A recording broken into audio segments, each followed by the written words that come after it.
there has to be some common sense. Yes, sir. They have the car stopped at 10th and Ranch, Michael Byler. We still don't know who pulled the trigger.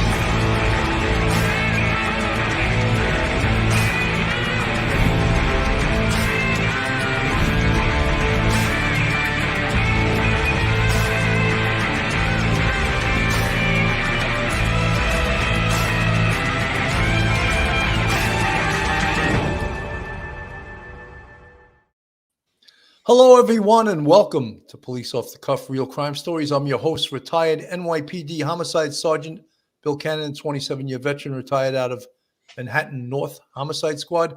And with me today is retired NYPD detective and straight out of Brooklyn, Phil Grimaldi. How you doing tonight, Phil?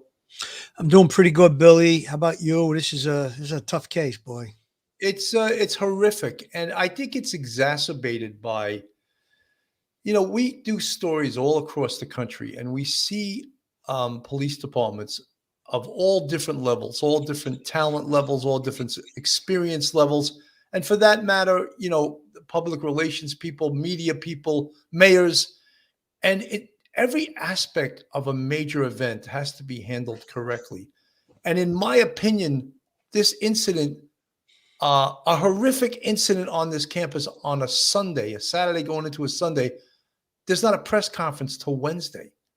I think they're negligent in their duties.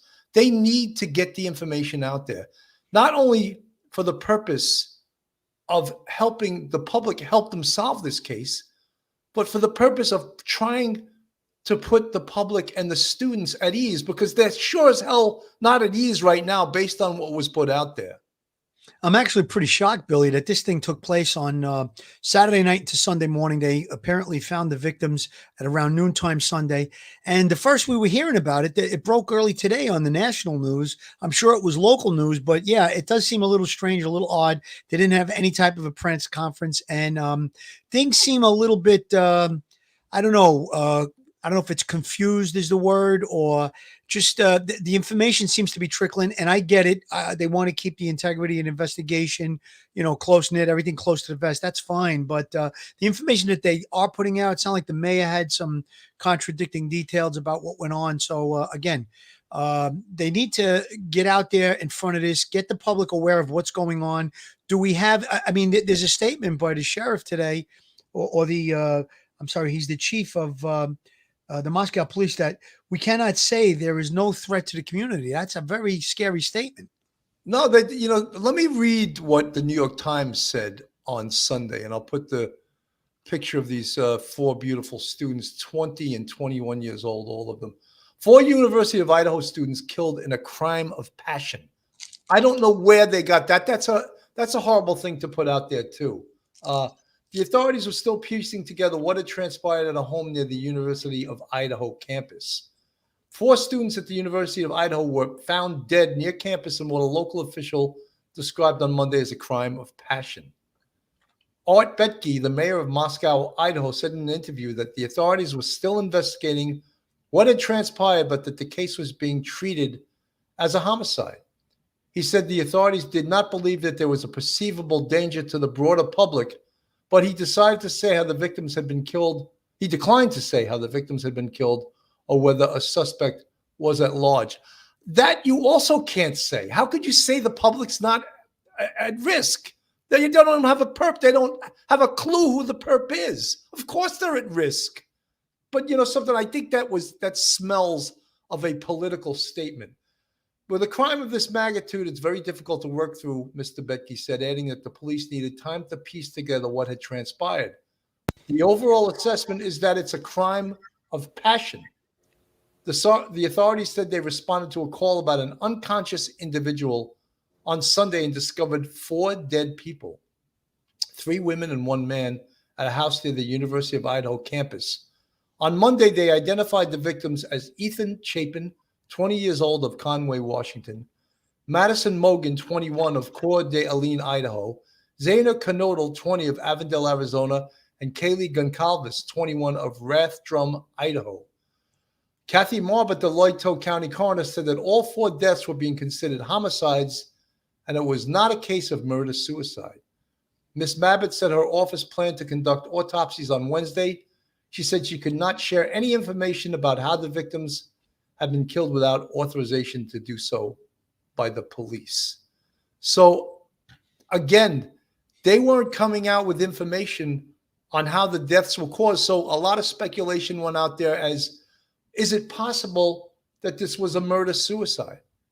And they put it out there. No, it was not. They wanted to clear that up.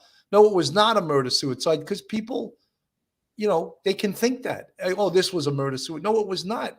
And you got to put that out there also for the families of these students. I mean, how horrific. 20 and 21-year-olds, they're murdered by knife. And, they were saying an edged instrument, a cutting instrument. All right, let people know now. I mean, it's no secret. We know what happened. 4 people are murdered. Now, it's your job to get the information out there. It's also your job to use the press and get the press to help you, to get information, to help your tips line so that you can solve this case. And Wednesday night at 6:30, when this murder happened on Sunday, is a long time to wait to have a press conference. Couldn't agree with you more, Billy. There's also another factor that I just read just before we went on the air, that there were 2 other students home in that house during the time of the murder. So again, we believe that Ethan and Oksana were boyfriend and girlfriend. Perhaps they were in the same room. And then you had the other 2, Kaylee and Madison. I saw Kaylee's sister on the news earlier saying how these kids took the right precautions. They went out by Uber. They went to have dinner. They stopped at a local bar. They took an Uber back. She said these kids were very safety conscious. They followed all the rules. And then again, you have this horrible situation, this horrible outcome. It's just really heartbreaking. And for me specifically, Bill, as you know, I have 3 daughters in college right now. And it's just I can't even imagine what these families must be going through. And the horrific crime scene. I mean, the news cameras that were outside the location earlier today, there was actually blood from outside of the location. There must have been so much blood that it was seeping out of the building to the foundation. So again, sounds like a horrific crime scene. I don't know how there could be other people home in that house and not have heard. No, I don't know if that's accurate. I know there was 4 people in the house. All 4 were murdered. Because the bodies were discovered by a friend at noon the next day who went to the house. So I don't know if that's accurate. Let me play some of the press conference, which just took place at 6:30. For attending this press conference. Joining me today is the Latah County Prosecutor Bill Thompson, University of Idaho President Scott Green, Provost and Vice President Tori Lawrence, University of Idaho Dean of Students Blaine Eccles, Latah County Sheriff Richie Skiles, Chief Deputy of Latah County Tim Best, Idaho State Police Colonel Kedrick Wills. The Moscow Police Department would like to extend our condolences to all family members, friends, the University of Idaho, and the Moscow community. This was a horrible crime that took the lives of Ethan Chapin, Xana Kernodle, Madison Mogan, and Kaylee Goncalves. This horrible crime has affected all of us, the families, the University of Idaho, our community, our country, and our officers. Agencies that are involved in this task force include Latah County Sheriff's Office, the Idaho State Police, and the Federal Bureau of Investigations. As we continue our investigation, we have learned that Ethan and Xana were at a party on campus, and Madison and Kaylee were at a downtown bar. They arrived home sometime after 1:45. If anyone in our community or across our nation has any information about these times or the victim's whereabouts, please call our tip line at 208-883-7180. The facts of the case that we know right now. We know that these homicides occurred in the early morning hours of Sunday, November 13th. Around noon, Moscow officers received a call of an unconscious person. Officers discovered the bodies of Ethan Chapin, Xana Kernodle, Madison Mogan, and Kaylee Goncalves inside the residence on King Road. The four were stabbed with a knife, but no weapon has been located at this time. There was no sign of forced entry into the residence. Investigators are continuing to collect evidence at the scene. Investigators are working to develop a timeline to relevant events. Autopsies are taking place today on all the victims so we can continue to gather evidence and solve the crime. Investigators are working to follow up on all leads and to identify a person of interest. Based on details at the scene, we believe this was an isolated, targeted attack on our victims. We do not have a suspect at this time, and that individual is still out there. We cannot say that there's no threat to the community, and as we have stated, please stay vigilant, report any suspicious activity, and be aware of your surroundings at all times. What we don't know, the identity and location of the suspect, the location of the knife or any clothing that was worn by the suspect. Currently, we have 25 plus investigators working this case, as well as assistance from the Federal Bureau of Investigation and the Idaho State Police. We're reviewing video that has been collected, but we are asking citizens to contact us with any information you may have that will help in this investigation. Once again, we're asking anyone with a tip to call the tip line at 208-883-7180. At this time, I would like to introduce the University of Idaho President, Scott Green. You know, folks, I just want to make a few observations. I think by putting it out there that this was a focused attack, it was a crime of passion, I think they really threw off the investigation and threw off whatever help they would get from the public. And instead of putting the public at ease, I think it worked in reverse. I think it made the students apparently are fleeing that campus in droves, going home a week early for Thanksgiving because they're terrified. And that's not what you want. You want to try to put the local people, the students, at ease.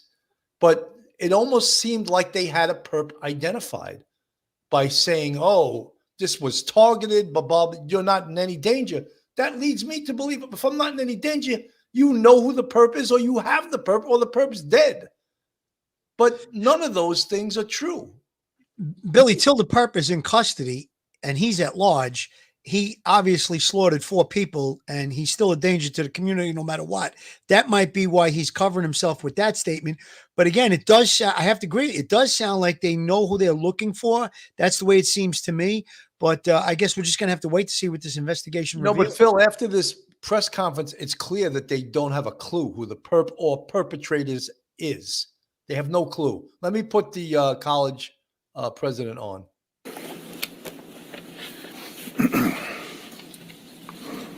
Thank you, Chief Fry. I'm Scott Green, president of the University of Idaho, and with me is Tori Lawrence. He's our provost, and Blaine Eccles, our dean of students, will be available for questions after all of the statements are made. The crime, to us, this crime and the loss of these young lives is just simply beyond comprehension. While our small community is certainly not immune to such things, it's not a situation our close-knit campus is used to dealing with. First, my deepest condolences to the families.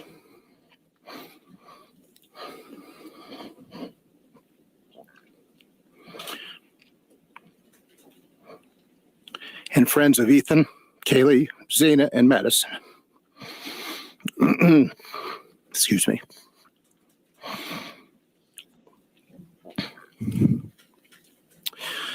Their loss has been devastating, and they were bright lights in our community and are deeply missed and remain in our thoughts and our prayers. We've been working with Moscow police since we were notified on Sunday of the crime. We've helped when asked and continually push for information whenever possible, knowing that we cannot interfere with the important work and good investigations that are occurring. We just want justice for these victims. Our focus at the university is to support our students and our employees. We are encouraging students and employees to take care of themselves as we head into Thanksgiving break. I want to take a moment to commend our faculty and staff who have been on the front lines helping our students, whether that is providing counseling to those in need of support, accommodating those who want to travel home, or engaging those who find comfort in staying busy interacting with their peers and our instructors in class. Our employees stepped up when our students needed them. While we have relied heavily on the expertise of Moscow Police, we feel confident that remaining open with flexibility to leave allows our students to decide what is best for them. The weeks ahead will continue to challenge us as this loss and the circumstances around this crime become known. We will support each other as we grieve, and we'll move through this together as a Vandal family. Thank you. I would like to have Colonel Kedrick Wills come to the podium, please. Good afternoon. You know, folks, when the head of the Moscow police said that they have 25 investigators working on this, that's not a lot for a horrific the only thing I know, of course, is the NYPD. We would immediately have 100 detectives on this case. It's a quadruple homicide, Bill, of course. Right. I mean, And so 25 investigators is not a lot. And not to put down this police department but they're not experienced homicide investigators. So I'm glad the FBI is on board. I'm glad the state police is on board. They can use all the help they can get with this case.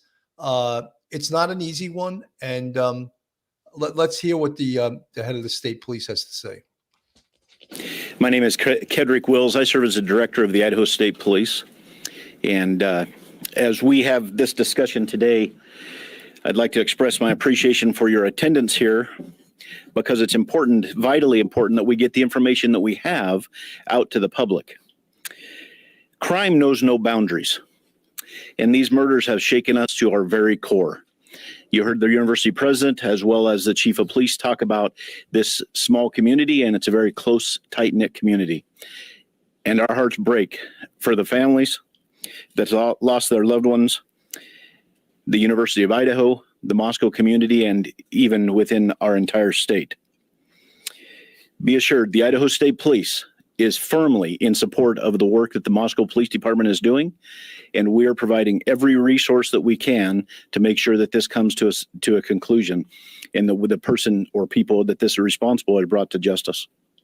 It's so important that you understand that this takes a team effort. This is teamwork with the university, with this Moscow City Police Department, the Latah County Sheriff's Office, the Idaho State Police, and the Federal Bureau of Investigation. It takes everybody to be able to do this. And it's a balancing act. It's a balancing act of getting the community the information that they need to have with making sure that we provide a case that the Latah County Prosecutor's Office can go forward with. Governor Little, Idaho's governor, has assured me that the full weight of all the resources we have within our state are available to Chief Fry and to his team. Our crime lab is also involved with processing evidence, and our law enforcement throughout the region, state and federal agencies continue to provide resources. From the Idaho State Police's perspective, we provided detectives here from this area, as well as detectives from out of the area, state police detectives, as well as patrol resources and communications assistance as well to provide for Chief Fry and his team. Following this briefing, our communications director from the Idaho State Police, Aaron Snell, if you'd raise your hand, Aaron, he will be the contact for all press media inquiries from here on out. He'll be working closely with Chief Fry and his team. And we have additional, like I said, additional patrol and investigation resources brought to bear here as well. We want to do everything we can to make sure that this is done correctly and that the people that are responsible for this are brought to justice.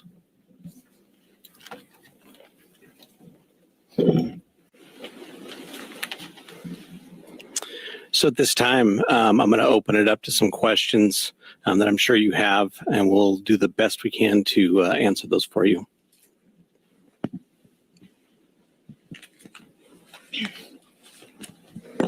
Hello, Chief Ray. Hello. Thank you for having us. I'm Amanda Rowley with Creme 2 News. You mentioned that there's an indication that it's an isolated, targeted incident, and there is an individual somewhere. Can you give us a reason as to why there's that belief there is a suspect? And can you also give a little more information on the forced entry? There's no sign of forced entry, but was the door, did it seem like any of the entries were left unlocked by any means? I'll answer the last part there just because it's at the front end of my mind. We're not 100% sure if the door was unlocked, but there was no damage to anything, and the door was still open when we got there.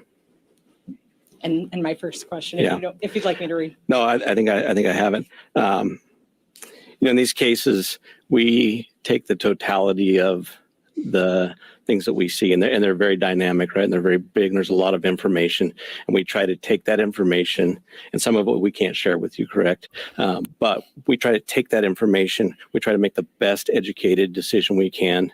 We review that as a team with our detectives, along with our prosecutors, along with the university, and we try to make that best decision on that. So we, at that time, believe that there was no a threat, and our goal is to provide safety for this community. That's why we're bringing in the resources we're bringing. We want a close to this, and we want to do everything we can to let the people in our community know that we care. We want them to feel safe. We want them to be safe, and we're going to do everything we can to do that. And if I could add one more question. You asked for videos or anything from the community to help put together that timeline. We obtained a copy of Twitch video, and family members of the Gonsalves family were able to identify Maddie and Kaylee in those videos at a food truck ordering food. Is the police department, our investigators, aware of that video, and has it helped put together that timeline? We are aware of that video, and it has helped. It gives us a time and space where we know that two of our victims were, and that helps us a ton, and we'll continue to follow up all leads that we can and continue to gather those. Any indication of a party at the home that night? This will be the last one. Okay, I understand.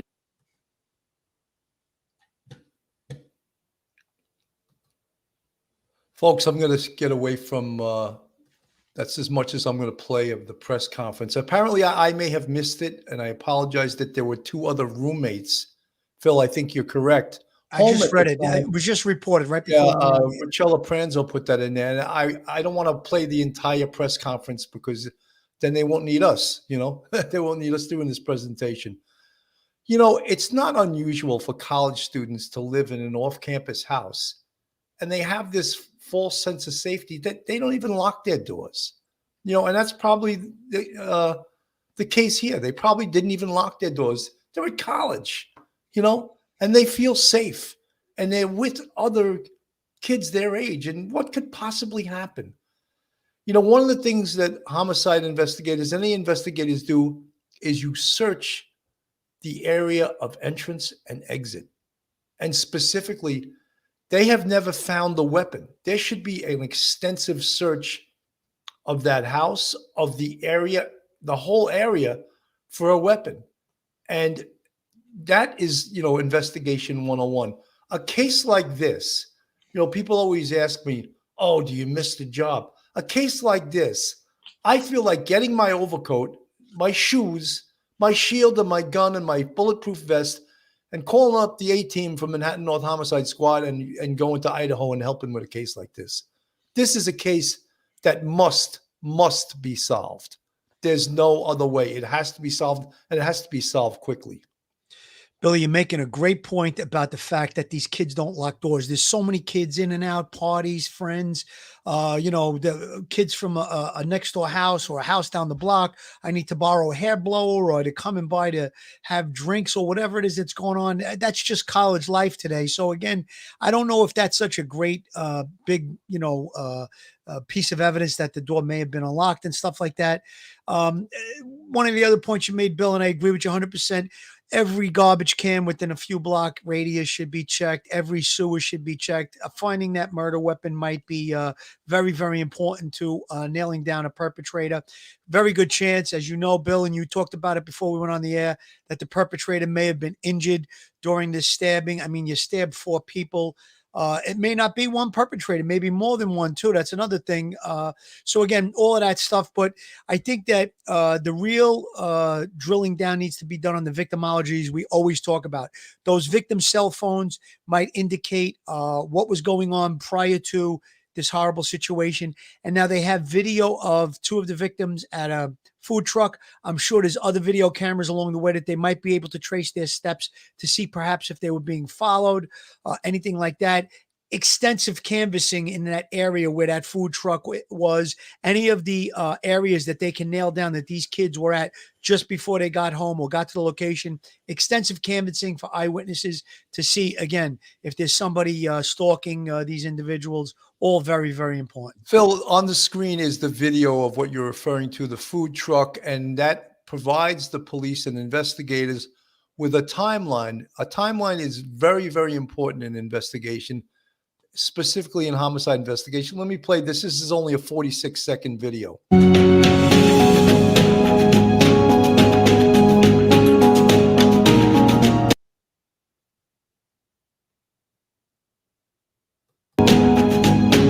I don't know why there's music to it, but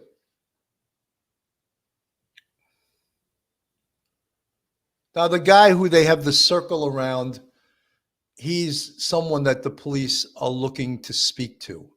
I don't know if this point, that thing they always refer to, the person of interest, I don't know if he has reached that level of suspicion, but he's certainly someone that they're looking for. Folks, some of the most important things in these investigations are cell phone video, ring camera video, videos from stores that can provide the police with a timeline and things that they never knew about before.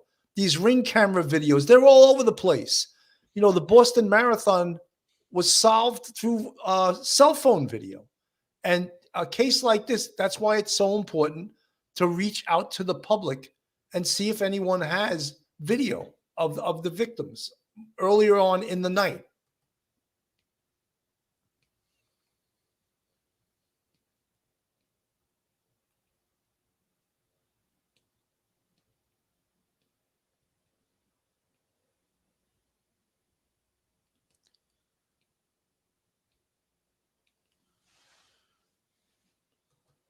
So, folks, that was the video of the food truck, and not a great. Could it be smoking gun video? Absolutely. Could it be nothing?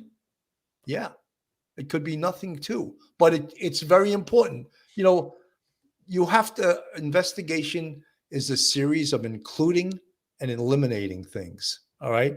So if that just eliminates that guy or includes him, it's an important piece of evidentiary material. Go ahead, Phil.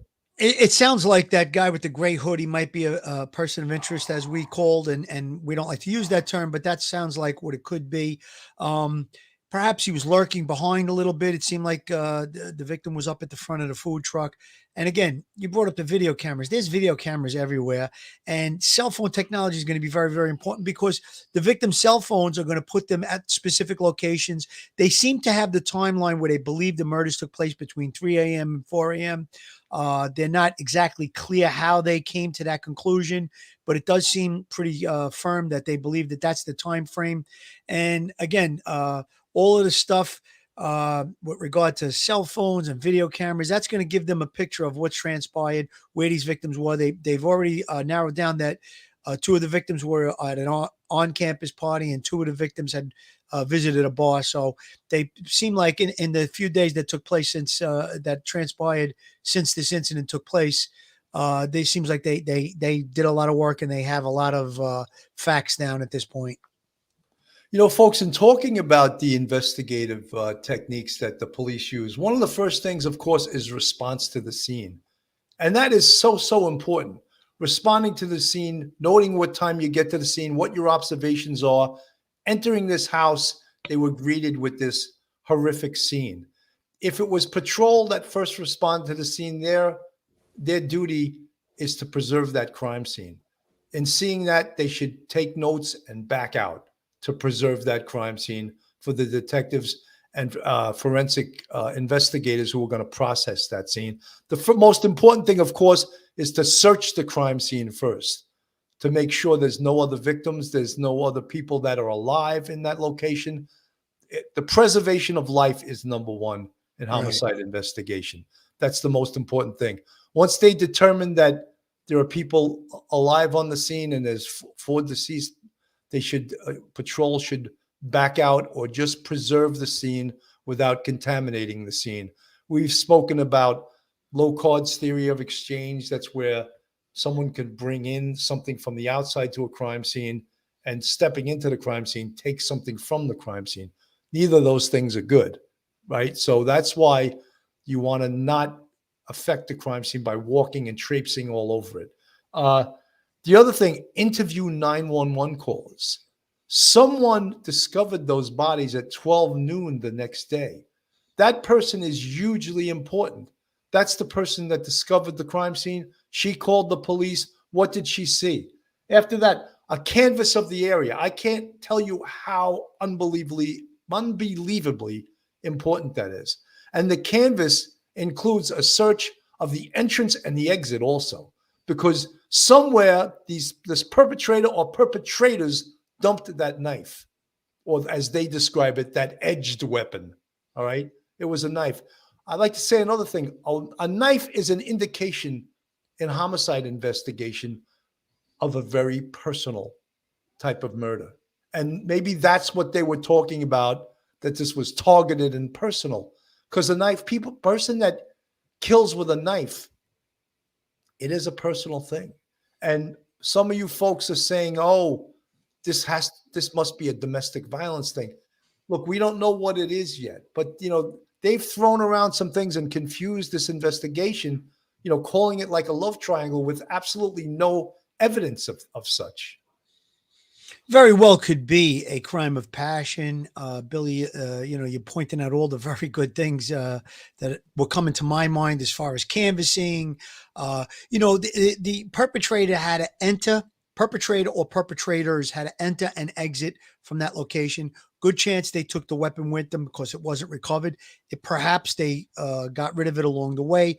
If you do get stopped on the street after you just slaughtered 4 people and you have blood on your body, you're not going to want to keep the weapon. That would be a logical thing. So all of those things, very, very important. But if there is some type of an ex-boyfriend, ex-girlfriend, something like that, some type of a love triangle, I would think that the police would have that information, the friends, relatives, the sister of one of the victims, I believe it was Kaylee's sister, had given some interviews in the news. So I'm sure that she knew what was going on in her sister's life with regard to boyfriends, girlfriends, whatever it is. So all of those things, very, very important. And again, the canvas, I brought it up earlier. You brought it up, Bill. That's so important because that person went to that location and left that location, person or persons. And there's very good chance that somewhere along the line, it's 3 or 4 o'clock in the morning, college town, near a college, kids are out and about. Somebody may have walked right past the perpetrator or seen someone stumbling around or seen someone with blood on their clothing. That could be very, very important. Or Phil, or a car that drove into the area that was caught on a camera, somehow caught on a camera. Absolutely. Scotty Wagner, who I worked with in the 2-3, The Rose of Spanish Harlem, another outstanding homicide investigator. He writes that, I just lost his statement. He writes that this perp will be known to the victims. Also, very bloody scene. There'll be an exchange of evidence. I said early on, and Phil just repeated it, the perp's blood is going to be in the crime scene. Guaranteed. Good If chance you of that. stab someone with you cut yourself. And one of my other ideas is that they should canvass every hospital in the area for someone that came in Sunday or Monday with a cut to their hand.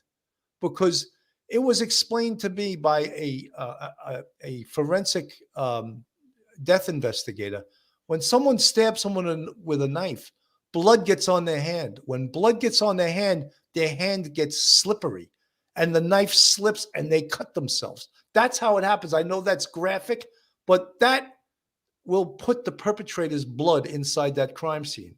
And the idea of canvassing hospitals, because he probably cut himself seriously. Look, the famous case with that, even though they chose to disregard it, was O.J. Simpson. He cut himself and his blood was in the crime scene, but they chose to ignore that too. So these things are, I mean, to me, that's smoking gun evidence. A perpetrator's blood in the crime scene? Crazy. Just to piggyback what you said, Bill, and not to be so graphic, again, when it's really been taught to us a million times in crime scene investigation. When a person is stabbing, the knife goes in. Perhaps it hits something hard like a bone. The knife, the hand is full of blood. The knife slips, and that person cuts themselves. Plus, there could be defensive wounds from the victims, scratching. Maybe they hit him with something, him or her, whoever the perpetrator is. So again, very important that all the victims' hands would be bagged, and there would be fingernail scrapings taken from the victims to see if they perhaps scratched the perpetrator in this case. That would be DNA-able. That would be 100% tie someone into the case. Again, all of the things that we're just spitballing here with stuff that we would do, that we would think of naturally when we responded to a crime like this. So it doesn't seem like this is going to be such a great mystery. I have pretty good confidence that this case is going to be solved rather quickly. I'm hoping anyway. It seems that they're kind of cautioning that there's not safety in the community just yet because they don't have the perpetrator in custody. However, they did say that they think it was targeted. So I think that there's probably going to be a perpetrator in this case rather quickly. I would hope if they do identify a perpetrator that they put that out there as soon as possible to prevent anyone else from being harmed. Schmitty, Sergeant Bill, do they cut themselves every time? Smitty, I would almost guarantee in a crime scene where someone stabbed 4 victims that they cut themselves. It's almost, to me, it's almost guaranteed that they did. I want to show you guys, I can't even imagine, a lot of us are parents here. These are the parents of Ethan Chapin, and they're talking about this case and how they were notified, and it just unbelievably horrific. Yeah. A call talking about your son who is now gone is not as hard as the call Stacy and Jim Chapin received earlier this week. We're just trying to process it. It's not a call that you think that you're going to have to speak with the funeral home directors and the FBI and have it hit national news. They received the call their son Ethan Chapin had been killed. They got the... By the way, Ethan is a triplet. Those are his 2 siblings. That's his brother and his sister, and he's a triplet. Can you imagine that? Just horrific. I mean, it's almost like you're attached, a triplet or a twin, and it's just their lives now are just shattered by this. Call from their other kids. Ethan was a triplet, all so close they even went to college together. We have these other 2 kids that are very impacted by this, and they need to be lifted up and cared for. They say Ethan was the comedian of the family and was a lover of country music and sports. What did Ethan like to do? Anything. You name it, he played it, literally. Yeah. I think we just watched a thing from the university, spike ball champion, volleyball champion. I mean, he just literally would play and do anything. They say this investigation and attention has been overwhelming, and they wanted to clarify what they say is misinformation floating around. The things that are being said are 100% not true. There's not drugs involved. There's not some weird love triangle. Ethan was just stayed the night at his girlfriend's house, who was one of 5 girls who lived in the home. They say his girlfriend, Xana Kernoble, was one of the other victims and that they were in the same room in the house. Ethan's parents say they just saw him last weekend at the University of Idaho's Parents Weekend and felt so proud and at ease. As we pulled out of Moscow, we literally were like, we've done it. We've literally done it as parents. We've created 3 incredible humans that will go on. But now the future looks much different, and Ethan's future gone. Their focus is now on supporting Ethan's 2 other siblings and keeping Ethan's light alive. If everybody was like Ethan Chapin in this world, it would be a better place. For sure. Oh boy. Unbelievable, right? A parent. It's just heartbreaking to watch it. And I'm just thinking in my mind as I'm watching that, there was the incident upstate New York a few weeks back.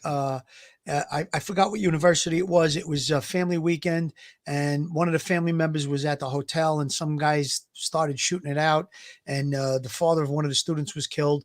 We had 3 football players killed on a bus returning back to the college the other night. The University of Virginia. Yeah, I was going to mention University. that they have an arrest in that. 3 football players. They look like great kids. Unbelievable. And a fellow football player killed all 3 of them. So it's like, you can't explain stuff like that, And folks, this is Police Off the Cuff Real Crime Stories. If you like real crime stories from a police perspective, then come on, join our family. Go on our YouTube, hit that subscribe button, ring that bell, and give us a thumbs up. And if you want to support us, we have a Patreon with 3 different levels. And we also have a YouTube channel memberships with, count them, 5 different levels. And you see the folks with the green font in the chat. They're part of our family, and they help support the Police Off the Cuff Real Crime Stories. Guys, it's so, when I see some of the people in the chat, like Scotty Wagner, and Phil Grimaldi on the show, and people that have investigated homicides, this is why we did that job. Cases like this. This is what gets your blood going. This is what, these are the cases that you were born to investigate, and you want to bring someone to justice so that you can close. There'll never be closure for these families. Losing 20-year-olds, 21-year-olds, it's just so horrific that it's almost unimaginable. And, we can just hope that the skill of these investigators and sometimes luck will help them find the evil son of a bitch who did this, Here's these kids on the screen, just filled with so much hope, so much love, and now their lives are over. And you can't, once someone's dead, you can't bring them back. You can just arrest the people that are responsible for this. What a shame. Young, vibrant kids, college age, have everything in the world to live for, and some animal slaughtered them. I know that there's going to be a perpetrator found in this case. It's just going to be a matter of time.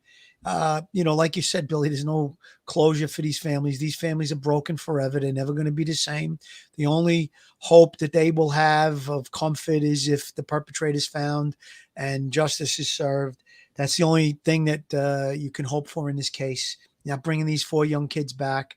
Just such a crazy thing. And thank God the other 2 students that were home weren't injured, may not have known they might have been upstairs or in a part of the house that wasn't accessible to where this horrible situation took place.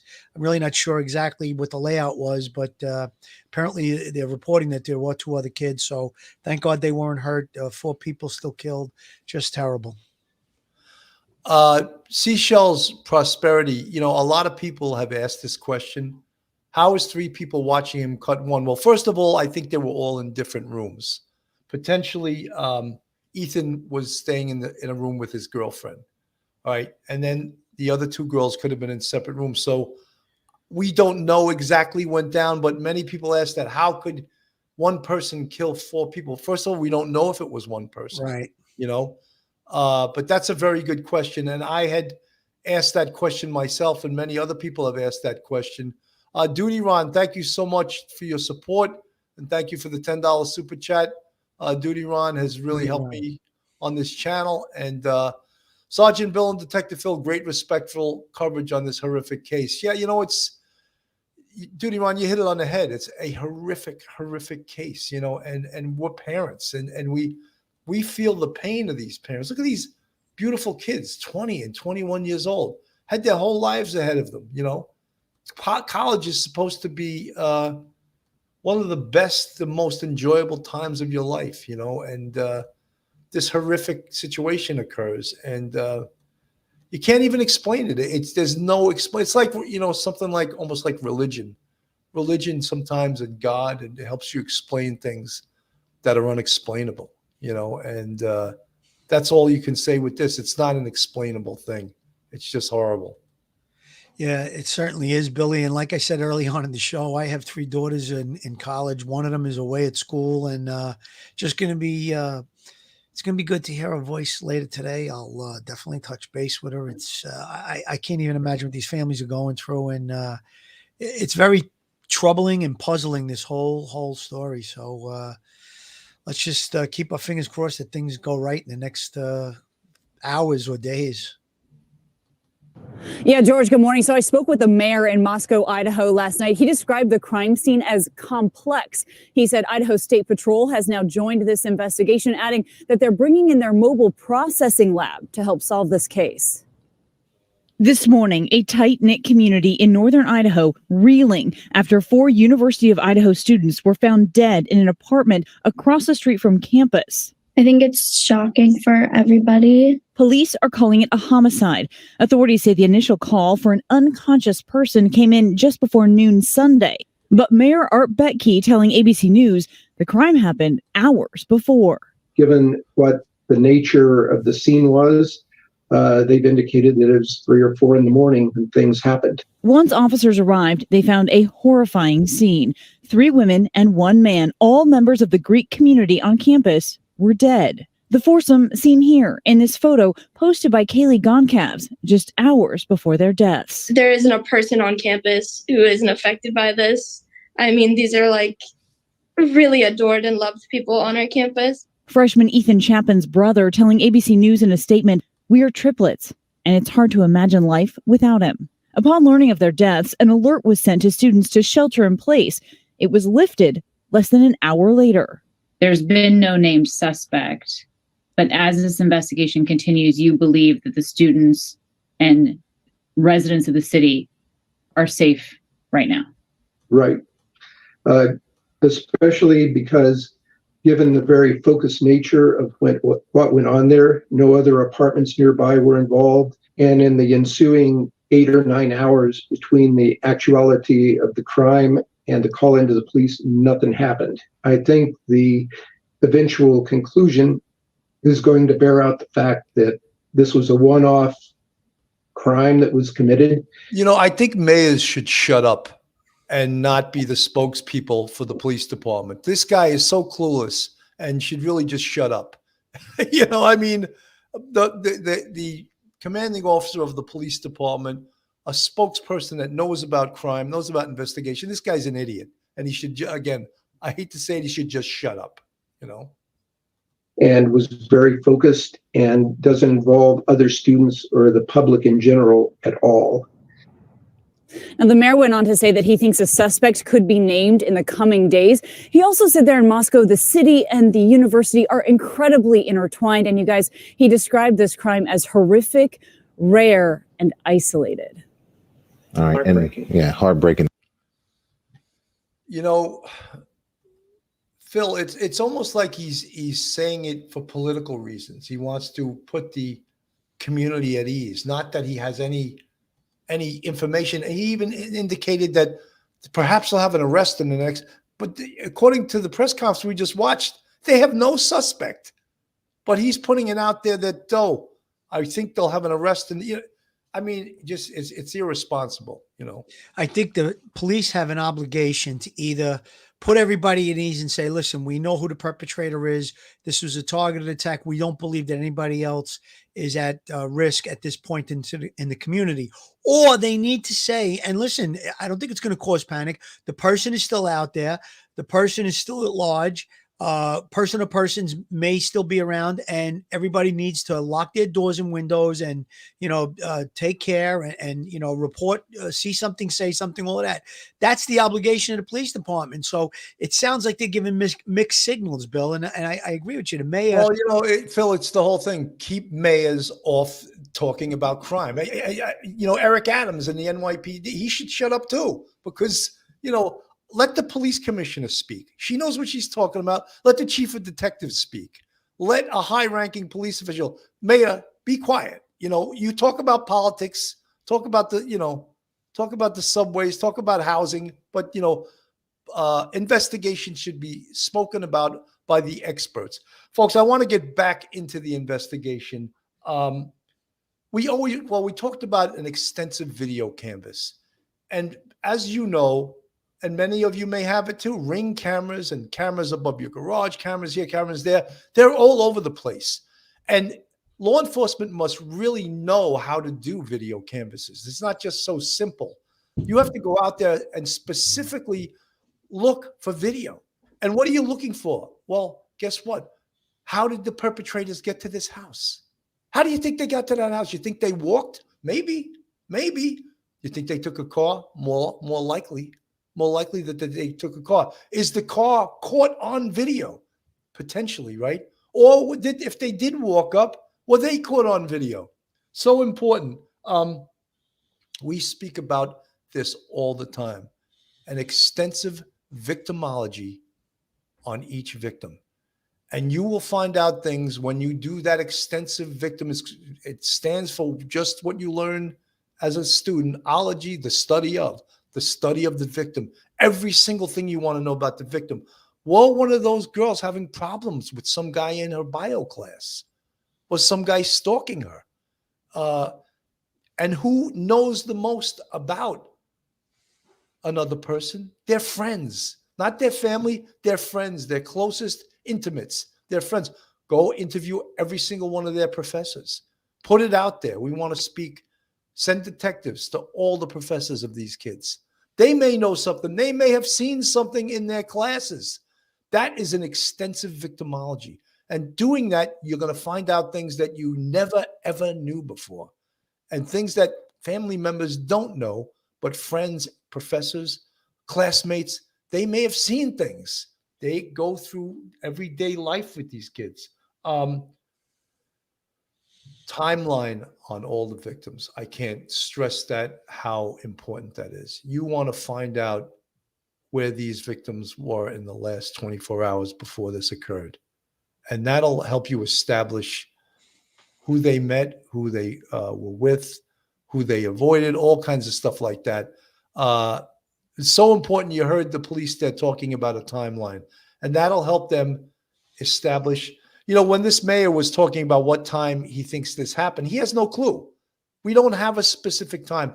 Forensically, can we tell when someone's stopped living on this earth? There's body temperature, but that's not Not exact, that's for sure. That's not that accurate. Lividity, there's the eyes. You can look into the eyes. There's many ways to tell, but then none of them are exact. The best way to tell time of death is eyewitness, believe it or not, Absolutely, Billy. And, we're talking about whether or not it was another student or a friend, someone close. There could also have been a stalker in the area, maybe someone that's not related to the college community, but just lives in the community. So again, police are probably checking any reports of stalking, any perpetrators on a sex offender registry, any felons in the area. Anybody on parole, I'd be knocking on their door. Where were you at between 3 or 4 o'clock in the morning on this particular date? Anyone that was arrested for stabbing you, we know a cutting instrument was used, some type of a knife. All of those things need to be looked into. And that video, that's a little bit of a red flag for me. They're putting that video out there by the food truck with a circle around someone who's kind of laying in the back. Perhaps that could be the person of interest that needs to, be the piece of the puzzle that's missing. We don't know who that person is. I think they want to identify that person. That was probably one of the big bones of contention that they want to get done. And, we don't know who that is. Is it a person that's related to the college community, or is it a person outside that just happens to live in the community that has these, evil tendencies and evil, wanted to hurt somebody? Stephanie Stinnett, thank you for the $5 super chat. I wonder if one victim was injured more differently so police will know the intended victim. It's a shame we can't just be okay with our children at college. Absolutely. Scotty Wagner, thank you for the $4.99 super chat. Remember, we work for God. That's absolutely true. Vernon Geberth, who wrote the book Practical Homicide Investigation, that is his saying in his book, and that used to be the Bible of homicide investigation across the nation. And that's how he opened up the foreword of his book. Remember, homicide investigators work for God. I want to get back to other things with the investigation. Every single homicide investigation, the cell phone becomes important. All right. So important. As you know, your cell phone is a walking, talking GPS machine, information machine, text messages, calls, cell site information, timeline information. All of that stuff can be garnered by your cell phone. The crime scene process, I can't just say how damn important that is. I almost guarantee that the perpetrator's blood is in that scene. Very good Now, possibility. is he in the DNA database? We don't know. But I almost can guarantee that his blood will be in the crime scene.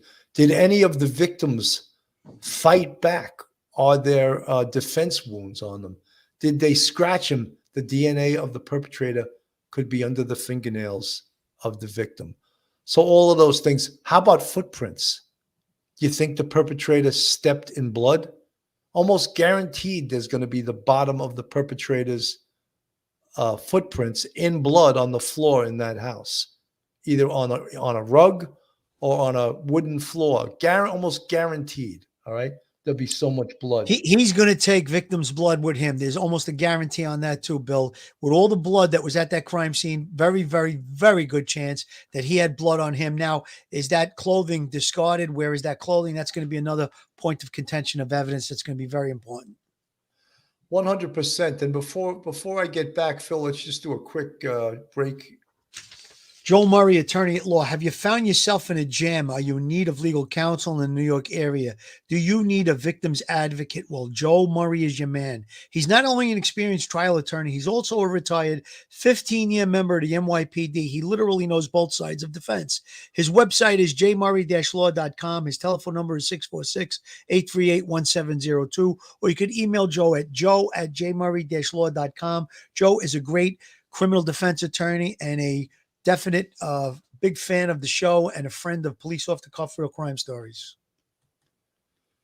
Folks, we're talking about some of the investigative resources and investigative steps that they surely will take. And of course, we mentioned the autopsy, so damn important. The tips line, in New York City, it's 1-800-577-TIPS, right? That's so important. Someone knows something. The mantra in New York City is, if you see something, say something. That works everywhere in the world. They got to get that out there. If you see something or you saw something or if you heard something, some of these idiots do things like that. They brag about it, So you see something, say something. Blood on the scene from a perp. Search the house. Prior complaints.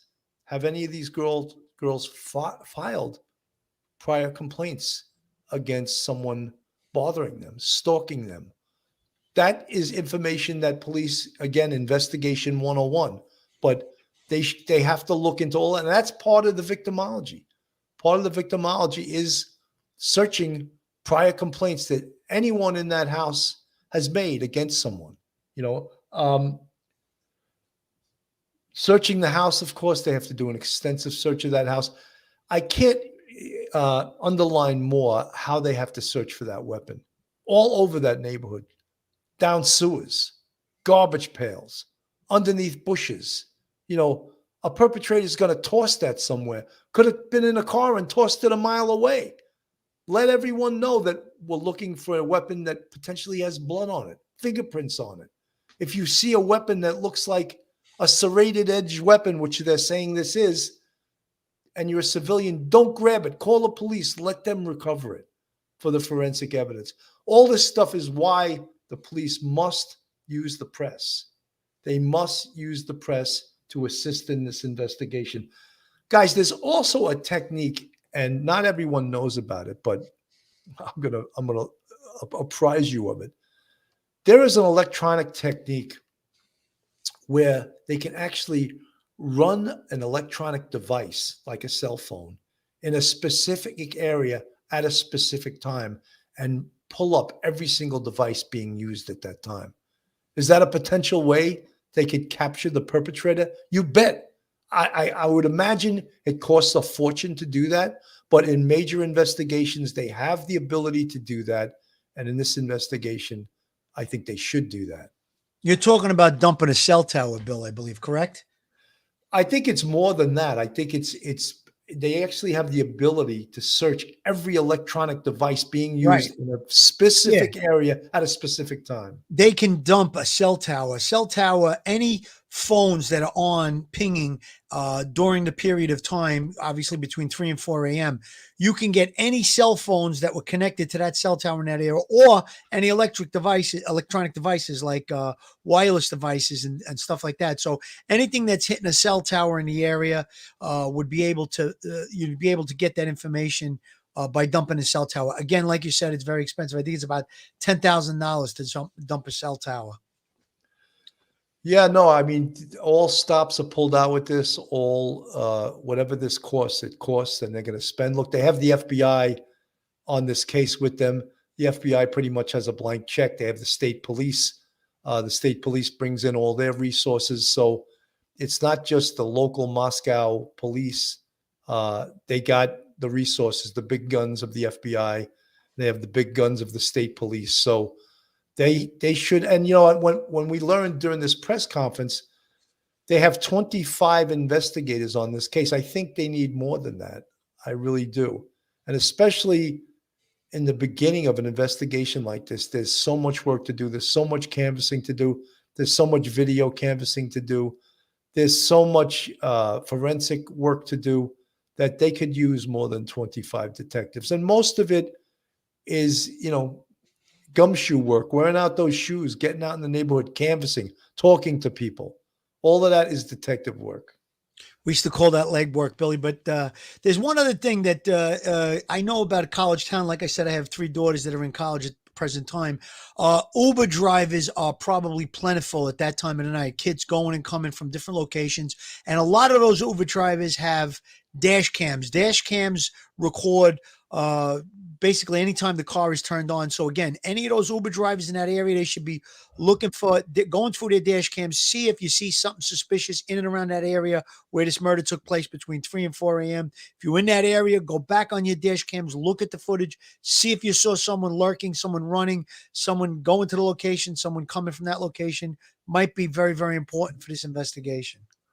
Jody Quivy, video from earlier in the evening at a food truck shows a weird guy with a hoodie and a ball cap under it standing and watching the group, but he's clearly watching them the entire time. We showed that, Jody, and I'll actually show it again because they're calling Only him a few seconds. So yeah, definitely. Yeah, they're calling him someone that they would like to talk to. And so let me just play this now.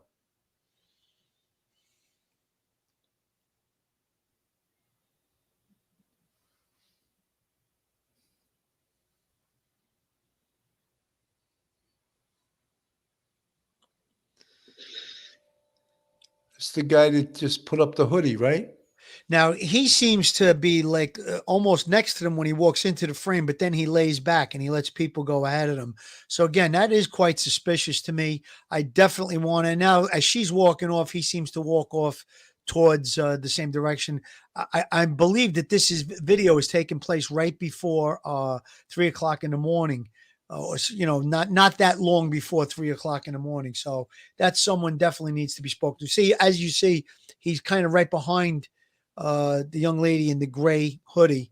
Well, at first he has his he doesn't even have a hat on. I think he puts a baseball cap on. He turns it around. It almost looks like he wants to hide his appearance. Maybe he spotted this video camera, and now he's going to take his hat and put it forward and then throw the hood on.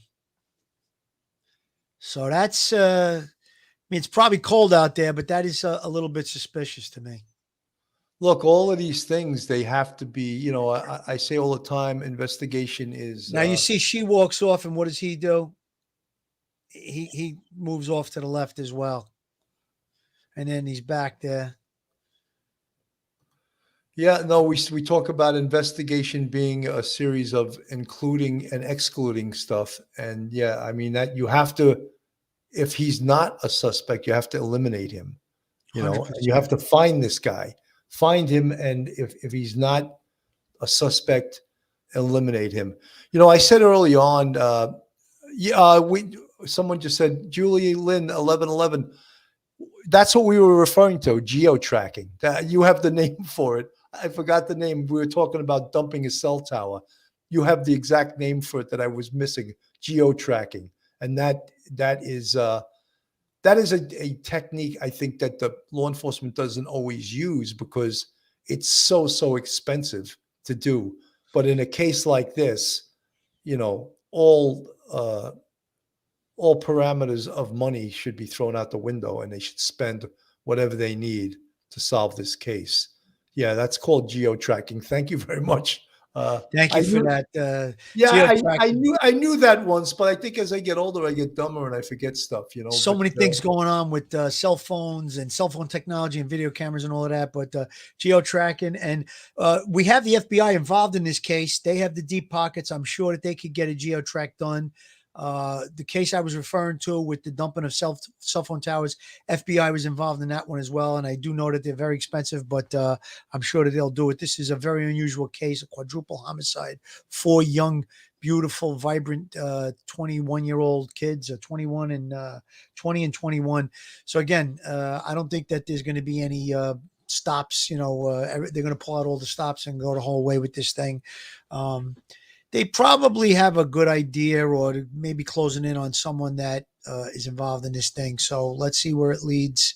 Phil, we hope that, but the press conference didn't give any indication of that. Earlier on, it left you like longing for more information, and do they really know what's going on, or do they have more information and just holding back? I get it, Bill. Yeah, the mayor was painting a rosy picture, but when they actually did the press conference, they didn't say anything about.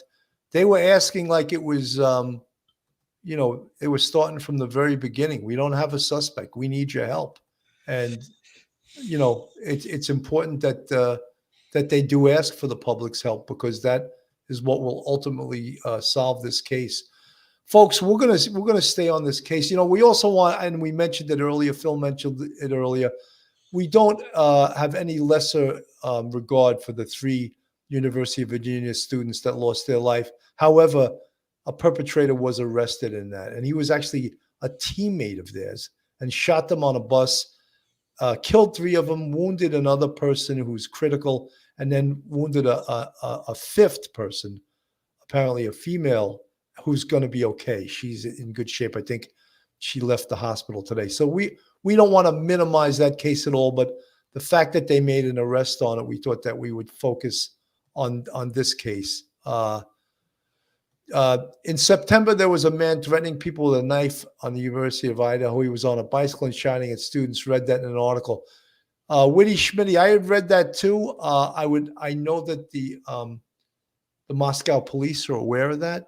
And I would imagine if they don't have him identified, they will work on that and attempt to get him identified. There's a good chance that they do have him identified. Stephanie Stinnett, FBI got geo-tracking done on RICO charges of a gang where murder was one of the 30 charges. Put him right in the car just about.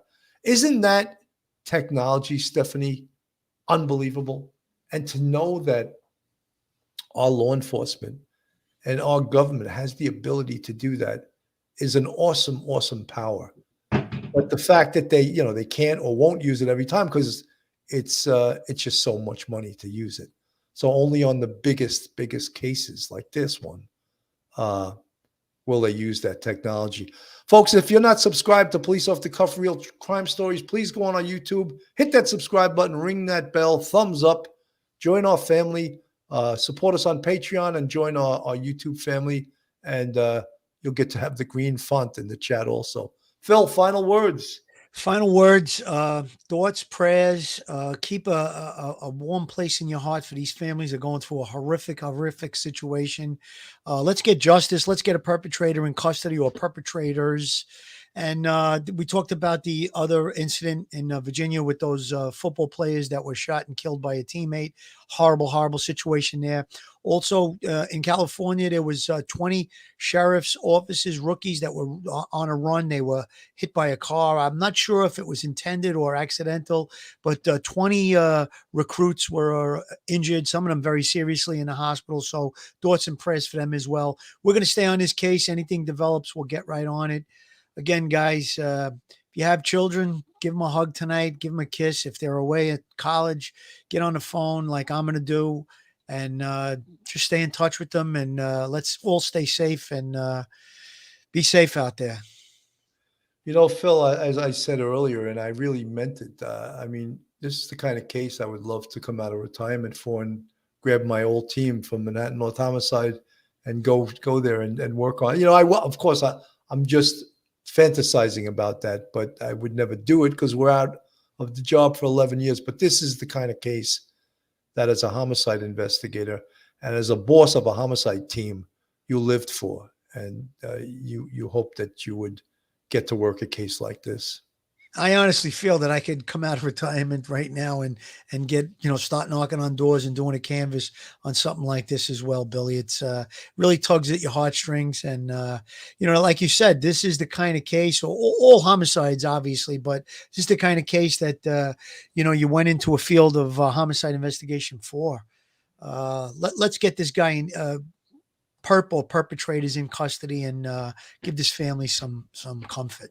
Families. Yes. Yeah. All right, folks. Thank you so much for tuning in tonight. God bless, and I'll see you soon. Stay safe, everyone. One episode just ain't enough.